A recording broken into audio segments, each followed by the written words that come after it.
Hello all, hope you all had a nice day. అదేంటో తెలియదు కానీ అమ్మ వాళ్ళ ఇంటికంటే ఎక్కడ లేని ఆనందం వస్తుంది. సో ఈరోజు నేను అమ్మ వాళ్ళ ఇంటికి వెళ్ళడానికైతే ఇక్కడ బట్టలన్నీ ప్యాక్ చేసుకుంటున్నాను అనమాట. ఏదో ఒక 2 days టైం స్పెండ్ చేద్దామని అయితే వెళ్తున్నాను. ఎప్పుడు డ్రెస్సులైనా అనేసి ఈ చీరలు అయితే ప్యాక్ చేసుకుంటున్నాను అనమాట. ఆ 2 daysలో 1 day ఎగ్జామ్ కోసం అయితే వెళ్తున్నాను. ఎగ్జామ్ ఉంది నాకు అక్కడ, అందుకే వెళ్తున్నాను. That was the main reason to go there. ఇంకా తర్వాత కార్కి పెట్రోల్ అయితే కొట్టిద్దామని వెళ్తున్నాను. అలా పెట్రోల్ కొట్టిపోతే ఇంటికైతే తీసుకువెళ్ళింది కారు. ఇంకా కార్లో పెట్రోల్ కొట్టించాక ఇంకా నేనైతే కార్లోకి ఎక్కేసి బయలుదేరాను అనమాట. ఇంకా తర్వాత మన అమ్మమ్మ వాళ్ళ ఊరు మనకి చాలా దగ్గరలోనే అనమాట. ఇంకొకసారి అమ్మమ్మను చూసి వెళ్దామని అమ్మమ్మ వాళ్ళ ఇంటికైతే వెళ్ళాము. ఇంకా టిఫిన్ కూడా అక్కడే ఫినిష్ చేసేసాము. ఇంకా అలా మంచి టిఫిన్ ఫినిష్ చేసేసరికి బాగా ఊపు వచ్చింది. ఇంకా కార్ని అయితే అలా స్పీడ్గా డ్రైవ్ చేసుకుంటూ వెళ్ళిపోతున్నాము. ఇక వెళ్ళే దారి మధ్యలో పుచ్చకాయ బండి అయితే కనిపించింది. ఎంతోసేపటికి బేరమాడి ఈ పుచ్చకాయనైతే తెచ్చుకున్నాము. ఇప్పుడే కదా ఈ సీజన్ స్టార్ట్ అయింది, మరి దాన్ని కట్ చేస్తే కానీ దాని టేస్ట్ తెలియదు. ఇంకా ఫైనల్గా హోమ్ అయితే రీచ్ అయిపోయాము. ఇంటికి వెళ్ళామనే కానీ ఇంట్లో అయితే ఎక్కువసేపు లేము. బ్యాంకులో ఒక చిన్న పని ఉంటే ఆ బ్యాంక్ పని ఫినిష్ చేసుకొని ఇంకా బయలుదేరిపోయాము రిటర్న్. వచ్చే దారి మధ్యలో కొబ్బరి బొండ నీళ్ళు అయితే కనిపించినాయి, వాటిని అయితే తెచ్చేసుకున్నాము. వచ్చిన ఎగ్జామ్ పని పక్కన పెట్టేసి మిగిలిన పనులన్నీ పూర్తి చేస్తున్నానని గుర్తొచ్చి ఇలా ఎగ్జామ్కి అయితే హడావుడిగా అయితే బయలుదేరి వెళ్ళిపోయాను. ఇక ఫైనల్గా ఒక 1/2 hour ముందే ఇలా సచివాలయంకి అయితే రీచ్ అయిపోయాను. ఇక సార్ పర్మిషన్ తీసుకొని లోపలికైతే ఎంటర్ అవుదాం అనుకున్నాను. అక్కడ ఒక్క జీవి కూడా కనిపించలేదు. ఇక మనదే రాజ్యం అని చెప్పేసి లోపలికైతే వెళ్ళిపోయాను. అక్కడ అన్ని టేబుల్స్ చూసి చాలామంది అయితే వస్తున్నారు ఎగ్జామ్ రాయడానికి అనుకున్నాను.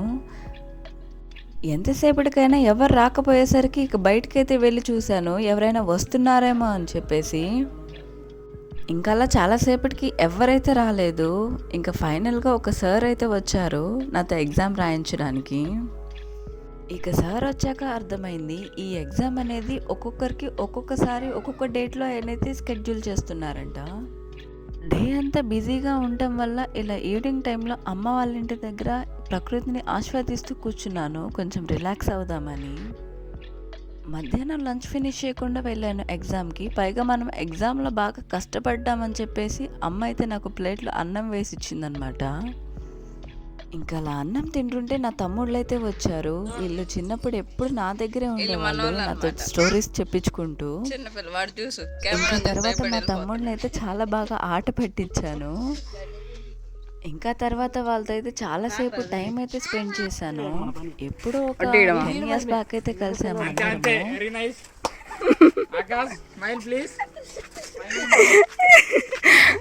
ఇలా వీడియోస్ తీస్తున్నానని పరిగెత్తున్నారు. అదిగో బ్లాక్ షర్ట్ బాయ్ ఏ బ్లాక్ షర్ట్ గాయ్ రే.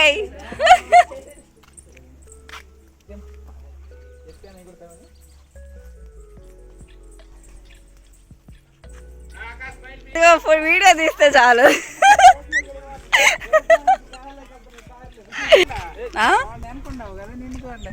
వాళ్ళు అనుకున్నా. అవును నన్ను అనగానే చూడట్లేదు.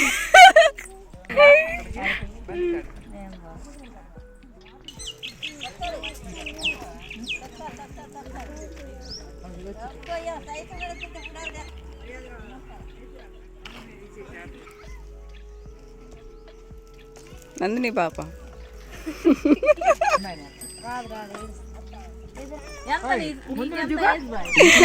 అదే రోజు ఫంక్షన్ అనమాట అక్కడ. సో చుట్టాలందరూ వచ్చారు ఊర్ల నుంచి. ఇంకా అలా అందరం కలిసి టైం అయితే స్పెండ్ చేసాము. ఆల్మోస్ట్ 12 o'clock వరకు అందరం బయట అక్కడ కూర్చొని చాలాసేపు ముచ్చట్లు అయితే చెప్పుకున్నాము. చాలా బాగా అనిపించింది. ఎప్పుడు టౌన్స్లో సిటీస్లో ఉంటూ ఒక్కసారికి ఇలా పల్లెటూరు వాతావరణానికి వచ్చి ఇలా అందరితో సరదాగా కలిపితే నిజంగా హ్యాపీనెస్సే వేరుగా ఉంటుంది. ఒకసారి వాళ్ళందరి మాటలైతే వినండి, చాలా జోక్గా ఉంది. చాలా జోవియల్గా మాట్లాడుకుంటూ ఉన్నాము.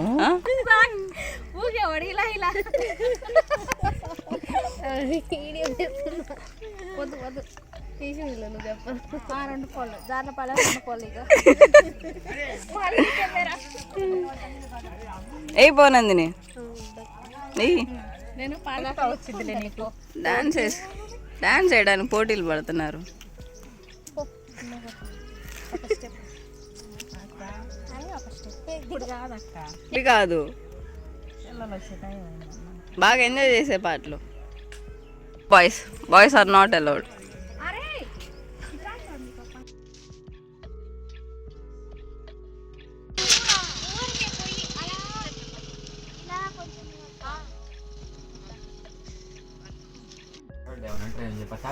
తాటికి మీద విసిరేసింది అట్ట కూర్చొని అట్టిసి